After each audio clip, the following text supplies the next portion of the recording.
Pulled into the parking lot of the local supermarket emporium of fine price-gouged goods. I couldn't help but notice the overabundance of under-corralled shopping carts. Shocked me to the core at that moment. How many there were. A roaming herd of buffalo traversing the open prairie had nothing on the number of rolling baskets that were there in my field of view. What had happened? Time was when I had considered returning carts to their corresponding roundup was the simplest form of self-governance. It's the main idea this country, the USA, was founded upon. Any society irresponsible with its liberty, failing to ensure fellow citizens can sustain the system for civilization, should be wholly denied that liberty. This occurrence shook me so that once I had exited my vehicle, I scanned the lot for an attendant.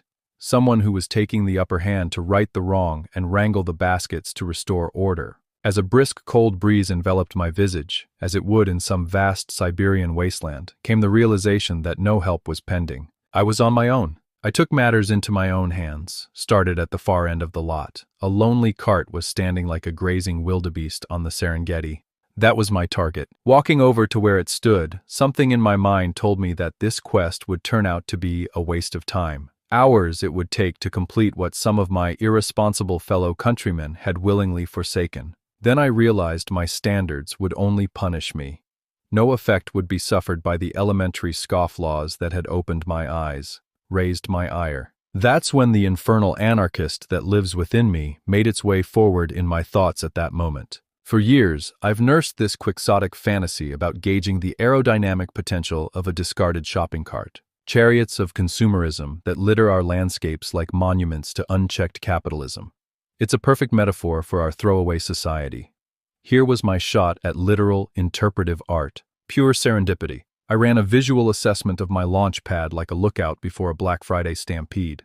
All clear. Dubbed my selected specimen Cartzilla, figuring personalization adds a dash of whimsy to the impending chaos. Once assured Cartzilla wasn't rigged with some anti-theft GPS, paranoid not to alert a surveillance drone, you never know these days, I set about making my hallucinatory subconscious vision come to life. Mastering cart propulsion is an esoteric craft, honed not in gyms, but in the fever dream of one of the overextended middle class, me. With no simulators available, thanks OSHA, I drew from a nocturnal vision. Sprinting build-up, hoisting Cartzilla aloft in a discus whirl, body twisting for peak angular momentum. Purely focused on the long-awaited opportunity, my mind went blank. Nothing else mattered. I was in the zone. Grabbing the handlebar, I was amazed by how easily it flexed, like a politician's spine.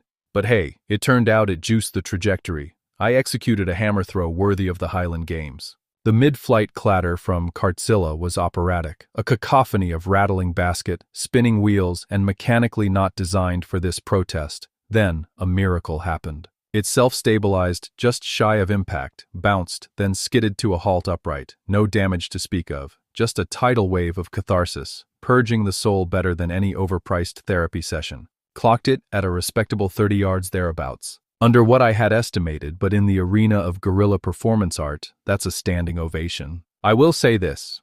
I don't recommend cart tossing to anyone unless you've had a steady series of dreams and visions over the last 40 years about it. If you don't have the instincts bred into you subconsciously, then you won't be ready to do it. Leave the cart tossing to the people obsessed by weird fucking shit. Don't try it in your own asphalt jungle.